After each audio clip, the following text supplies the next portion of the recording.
अभिवादये अहमस्मि लता। अत्र भवतां स्वागतम् एतस्मिन् डीडी न्यूज़ वार्ता प्रसारणे।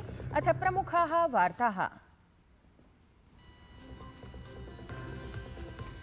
तटीय व्यापारवर्धनार्थम् अथ पोतोद्योगस्य सुदृढीकरणार्थम् अद्य लोकसभायां महत्वपूर्णविधेयकेषु चर्चा। राज्यसभायां तावत् वायुयान वस्तुहितसंरक्षणविधेयकस्य अभ्युपगमनस्य अपि संभावना।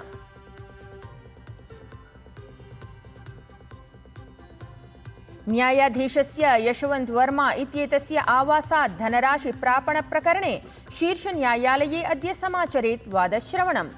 याचिकायां प्राथमिकी पञ्जीकरणपरा अस्ति निर्देशाभियाचना।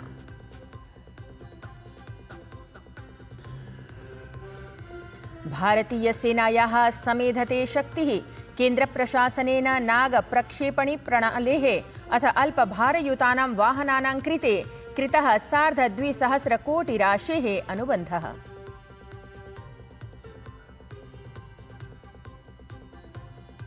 संयुक्तराज्य अमेरिका देशेन समं वाणिज्यिक करप्रकरणमध्ये केनडा देशस्य प्रधानमन्त्रिणः वक्तव्यं। पारस्परिकसन्निकटतायाः सम्बन्धः समाप्तः। ट्रम्प इत्येतस्य वाणिज्यिक करप्रकरण प्रत्युत्तरे उक्तवान्, न किमपि तथ्यं साम्प्रतं गोपनीयार्हम्।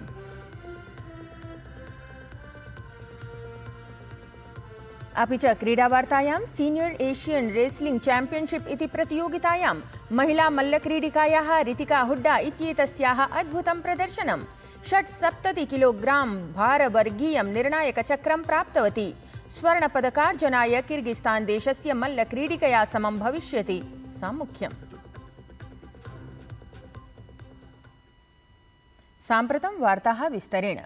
संसदः सत्रस्य द्वितीये चरणे अनेकानि महत्वपूर्णानि विधेयकानि अभ्युपगतानि अथ अनेकानि अभ्युपगमनार्थं सूचीबद्धानि सन्ति। तावत् लोकसभायाम् अद्य ऐषमः भारतीयपत्तनविधेयकं प्रस्तुतं स्यात्। एतद् विधेयकं पत्तनपोतपरिवहनजलमार्गमन्त्री सर्बानन्द सोनोवालः उपस्थापयेत्। एतेन विधेयकमाध्यमेन एकीकृतपोतविकासस्य समेधनं, व्यापारस्य सरलीकरणार्थम् अथ भारतस्य सामुद्रिकतटानाम् आधिक्येन उपयोगं सुनिश्चितं कर्तुं पदक्रमाः उत्थापयिष्यन्ते। तावत् लोकसभायाम् अद्य गतवर्षात्मकं तटीयपोतपरिवहनविधेयकं विचारार्थं सदनसमक्षं प्रस्तुतं स्यात्। तत्रैव राज्यसभायाम् अद्य ऐषमः वायुयानवस्तुषु हितसंरक्षणविधेयकं विचारार्थम् अभ्युपगमनार्थम् उपस्थापितं स्यात्। नागरविमाननमन्त्री किञ्जरापुर राममोहन नायडू इत्येषः विधेयकमेतत् सदनसमक्षम् उपस्थापयेत्। प्रधानमन्त्री नरेन्द्र मोदी बेल्जियम देशस्य राष्ट्रप्रमुखं किंग फिलिप इत्यमुं दूरभाषं कृतवान्। एतस्मिन् विषये प्रधानमन्त्री नरेन्द्र मोदी सामाजिके सञ्जालपटले एक्स इत्यत्र लिखितवान् यत् बेल्जियम देशस्य राष्ट्रप्रमुखं किंग फिलिप इत्यमुं दूरभाषं कृत्वा मोदम् अनुभवामि। आवां स्वीयान् सुदृढान् द्विपक्षीयसम्बन्धान् दृढयितुं व्यापारनिवेशसमेधनार्थम् अथ नवाचारस्थिरताविषययोः सहयोगसमेधनम् उद्दिश्य चर्चां कृतवन्तौ। न्यायाधीशस्य यशवंत वर्मा इत्येतस्य आवासे कथितानुगुणं धनराशि प्रापणप्रकरणे प्राथमिकी पञ्जीकरणपरां याचिकाम् अवलम्ब्य अद्य शीर्षन्यायालयः वादश्रवणं समाचरेत्। न्यायाधीशस्य अभय एस ओका इत्येतस्य अथ न्यायाधीशस्य उज्ज्वल भूय्या इत्येतस्य पीठम् उक्तप्रकरणे वादश्रवणं कुर्याताम्। अवधेयं यत् न्यायाधीशस्य यशवंत वर्मा इत्येतस्य आवासे मार्च मासस्य 14 दिनाङ्के अर्थात् होलीति दिने अग्निकाण्डं प्रवर्तितम् आसीत्। अग्निशमनविभागः यदा अग्निकाण्डे नियन्त्रणार्थं तत्र भाण्डारगृहं प्राप्तवान् तदानीमेव अर्धदग्धः प्रभूतधनराशिसङ्ग्रहः ततः प्राप्तः। तदा प्रभृति एव एतत् प्रकरणं सर्वसमक्षं समागतम्। प्रभूत प्राकृतिक संसाधनानि हि कारणं भारते पोताधारितस्य आर्थिकविकासस्य अत्यधिकसम्भावनाः सन्ति। सागरमाला इत्याख्यस्य कार्यक्रमस्य उद्देश्यं भारतस्य सामुद्रिकक्षेत्रे क्रान्त्यापादनम् अस्ति। 15-द्विसहस्रतमे वर्षे समारब्धेन सागरमाला इति कार्यक्रमेण अनेकाः उपलब्धयः प्राप्ताः। कार्यक्रमस्य अन्तर्गतं प्रायः 5.5 लक्षकोटितः अपि अधिकपरियोजनासु कार्याणि समाचरन्ति। सागरमाला कार्यक्रममाध्यमेन भारतीयपोतेषु आवागमनं तीव्रं सञ्जातं, येन तटीयार्थव्यवस्था सुदृढा सञ्जाता। अवधेयं यत् सागरमाला 2.0 इत्याख्यः एकः दूरदर्श्युपक्रमः अस्ति, यस्य अन्तर्गतं पोतनिर्माणं, जीर्णोद्धारकार्यं, पुनर्चक्रणं च उद्दिश्य कार्याणि समाचरिष्यन्ते। इलाहाबादोच्चन्यायालयस्य विवादास्पदादेशः तावत् उच्चतमन्यायालयेन अचिरादेव स्थगितः अस्ति। अत्र आदेशे बालिकानाम् अनुचितरूपेण संस्पर्शः, तासाम् अधः कर्षणप्रयासः, दुष्कृत्यस्य तत्सम्बद्धप्रयासस्य वा श्रेण्यां न आयाति। अतः एवंविधम् आचरणम् अपराधः न इत्येवम् उक्तम् आसीत्। तावत् उच्चतमन्यायालयीयस्य न्यायाधीशस्य B.R. गवई इत्येतस्य नेतृत्वपरेण पीठेन एतं निर्णयम् अवलम्ब्य सरोषं ख्यापितं यत् उच्चन्यायालयस्य निर्णयः एषः तस्य न्यायाधीशस्य अविवेकित्वम्, अमानवीयवृत्तिपरत्वं च प्रतिबिम्बयति इति। उच्चतमन्यायालयीयेन पीठेन उक्तं यत् उच्चन्यायालयेन न हि त्वरया निर्णयः एषः श्रावितः, प्रत्युत चतुर्मासानन्तरं यावत् सर्वं ध्यायम् अप्रासङ्गिकः, कुत्सितः च निर्णयः एषः प्रदत्तः अस्ति इति। उच्चतमन्यायालयीय पीठपक्षतः एतदपि उक्तं गतं यत् उच्चन्यायालयीय निर्णये अन्तर्हिताः काश्चित् टिप्पण्यः विधिविरुद्धाः सन्ति। अतः निर्णयस्य एतस्य विवादास्पदभागाः प्रतिबन्धिताः साम्प्रतम् इति। उच्चतमन्यायालयेन तावत् केन्द्रप्रशासनाय, उत्तरप्रदेशप्रशासनाय, उच्चन्यायालयाय च एतस्मिन् निर्णयपरे प्रकरणे अधिसूचितम् अस्ति। केन्द्रीय कृषि कृषक कल्याण मंत्री शिवराज सिंह चौहानः कृषक समृद्धि विषये अथ मोदी प्रशासनेन कृषकान् आलक्ष्य गृहीतानां महत्वपूर्ण निर्णयानां विषये अपि विज्ञापितवान्।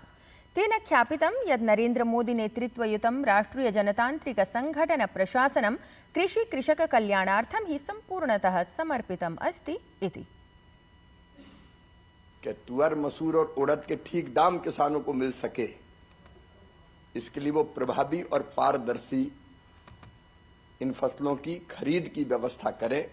केंद्र सरकार ने, कृषि विभाग ने राज्य सरकारों को अनुमति दी है।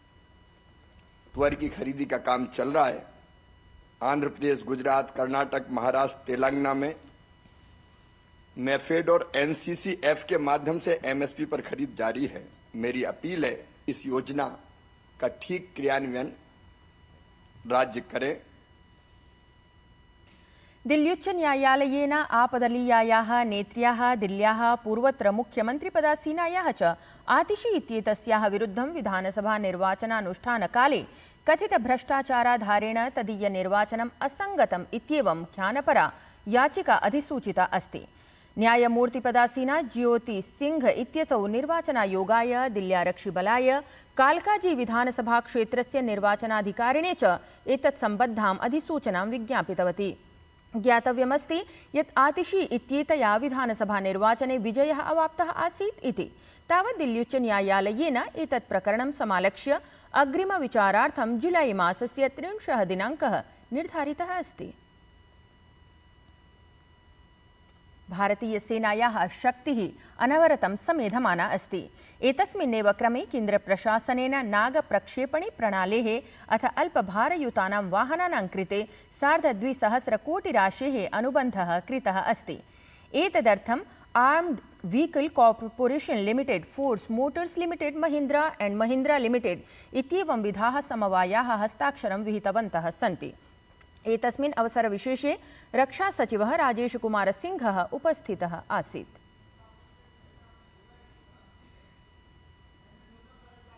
मध्यप्रदेशस्य वरिष्ठस्य कांग्रेस दलीय नेतुः अमर पाटनतः विधायकस्य च डॉक्टर राजेन्द्रकुमारसिंहस्य वक्तव्येन विवादः उत्पन्नः।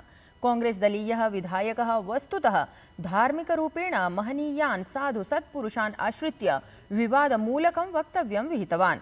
एतदेव आलक्ष्य भाजपा इत्येतेन दलेन कांग्रेस दलीय नेतुः वक्तव्यानुगुणम् उक्तं यत् सनातनधर्मस्य देवानां च अपमानमेव कांग्रेस दलस्य पुरातन स्वभावः अस्ति इति।